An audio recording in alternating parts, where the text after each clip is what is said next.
scar. He pressured me for early on, and when I said no, he ended things immediately. Men like this are not worth it.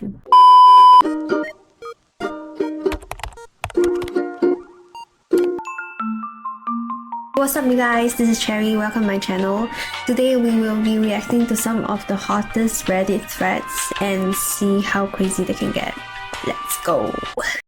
So this one is titled Dating in Your 30s in Singapore is Quietly Heartbreaking. Hi everyone, just wanted to share something that's been sitting on my heart. I'm in my early 30s, female, and recently started dating again after taking a year off. Before that, I had gone on over 50 dates in 5 years through apps, events, mutual friends, and even blind dates. I really gave it my all, but eventually it just became too emotionally draining. Wait, 50 dates in 5 years? That's 10 dates in 1 year.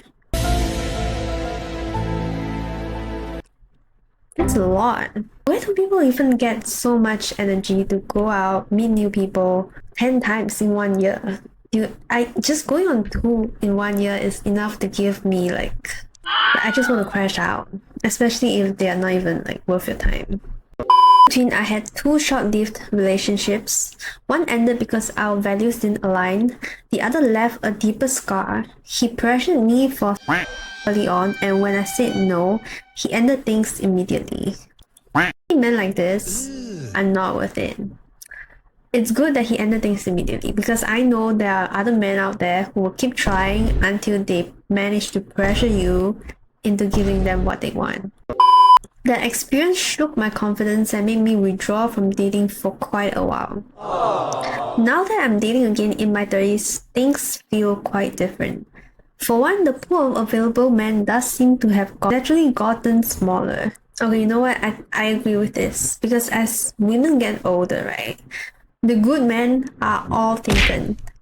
All married. Rich married. Hot married. Emotionally stable married. All the men left behind are people who have been effing around, friends with benefits, no commitment, no labels. In their 20s, they are still around. In their 30s, and that's what you're left with. So just think about it, right? Secondly, I've had people express surprise that I'm still single, given my personality and how I carry myself. But despite that, I rarely get approached. I've even tried being more upfront lately, initiating conversations or flirting a little, but it hasn't led anywhere. Okay, here's where I get a bit confused, right? Because in Singapore, do people actually approach each other to exchange numbers or contact? I have no clue. I don't think it's that common in Singapore unless you're friends of friends or you're at a function, a party. But otherwise, if you're out there, I don't think people randomly come up to you and ask you for your contact.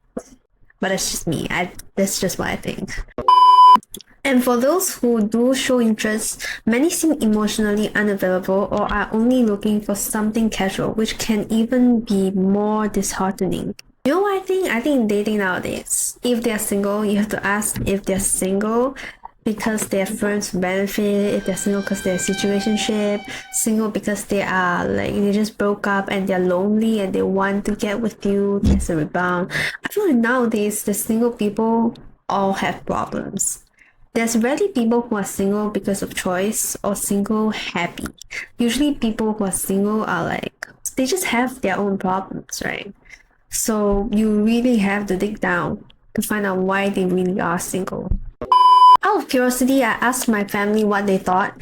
They suggested maybe I could soften my energy, be more feminine, and avoid posting photos with guy friends on Instagram so I don't come across as unavailable. Avoid posting photos with guy friends on Instagram so I don't come across as unavailable. I don't get it. Unless you're telling me you take a photo with your male best friend, just 2 people in one photo, that one I get it. But if you posting with a bunch of guy friends, that one I don't agree. And soften my energy, be more feminine. Soften my energy. How can you soften one person's energy? And to be honest, I tried. Looking back, it's hard to admit that I adjusted parts of myself just to seem more appealing. A part of me feels sad that I felt I had to do that.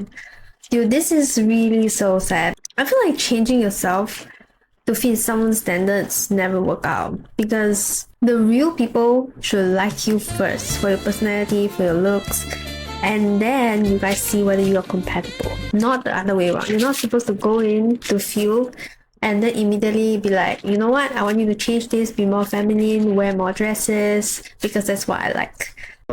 Career-wise, I've had a few changes over the past few years and I'm still finding my footing financially. I do wonder if that makes me less attractive as a partner, especially at this stage in life when stability tends to matter more. I know females want men who earn more, especially if they're in their 30s, because most women at that age, they probably want to have kids. And to have kids, you need to be rich in Singapore because kids are so expensive.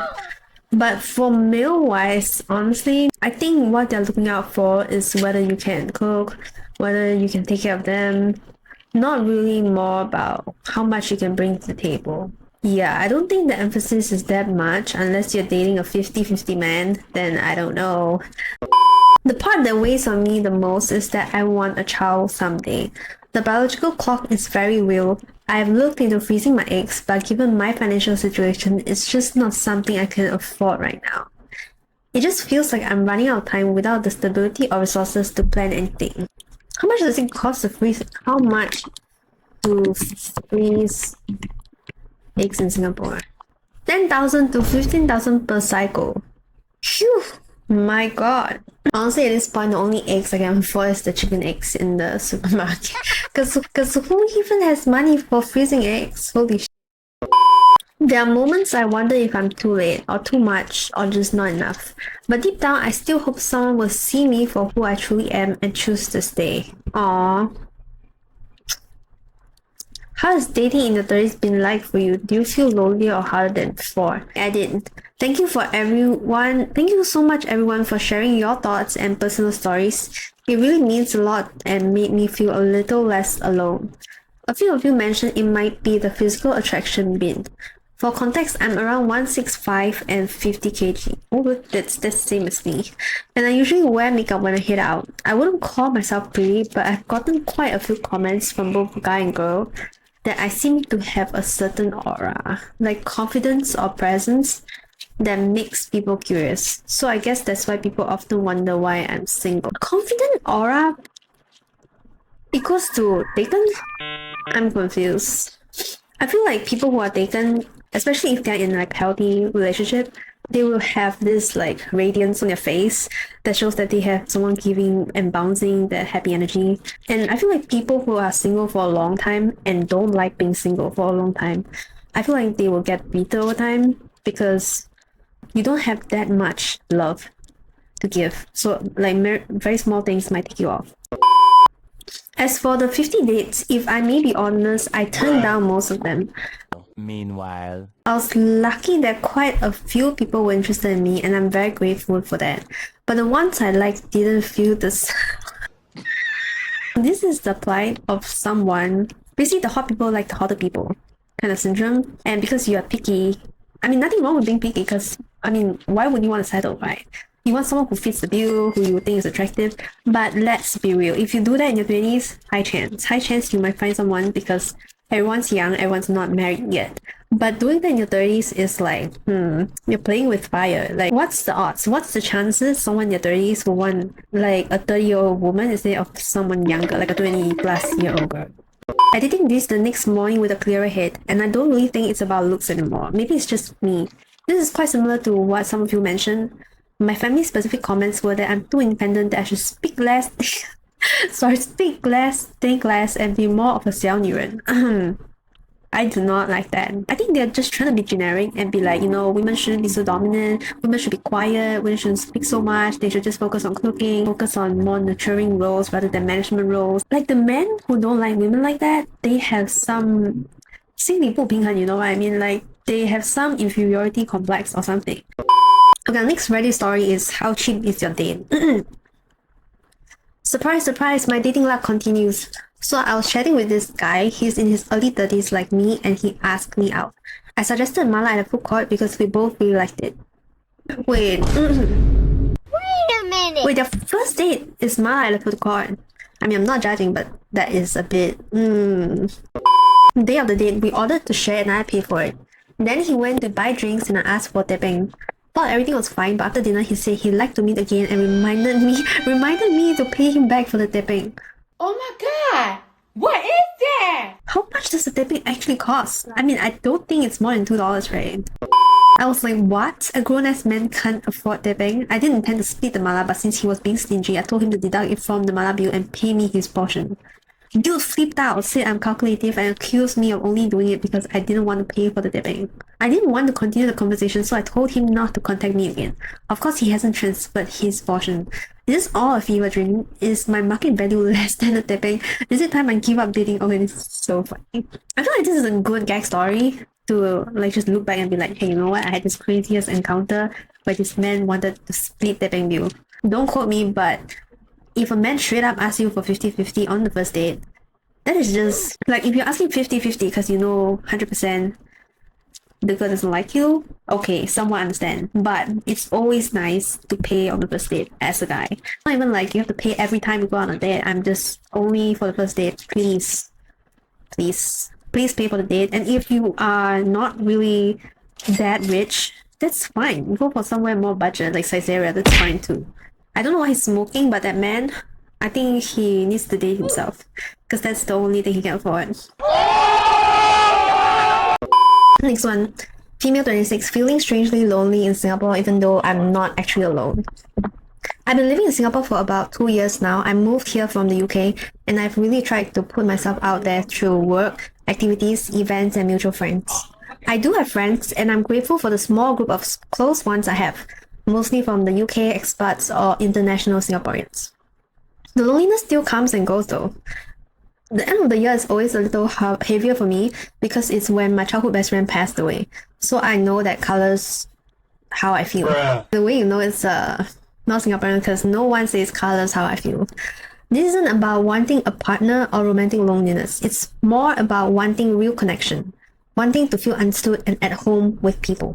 I think part of this might be cultural too. I grew up in different countries, speak kind of differently. I do have a British or international accent which always gets pointed out. And I'm still learning the local social rhythm. That's so chill. One thing that has really puzzled me is how different my experiences have been with men and women here. The guys I meet are generally friendly, kind, and they try to get to know me and reciprocate warmth. Many of them have partners too, so it doesn't feel romantically driven, it just feels like normal basic kindness. With women though, especially locals, I often feel a quiet kind of coldness. This includes women my age and even older women colleagues at work. Small things like polite conversations that don't go anywhere, never being included more beyond surface level, bitter or peggro jabs, or the energy feeling closed off no matter how gentle I try to be. I'm always respectful, friendly, and warm in the ways I know how to be.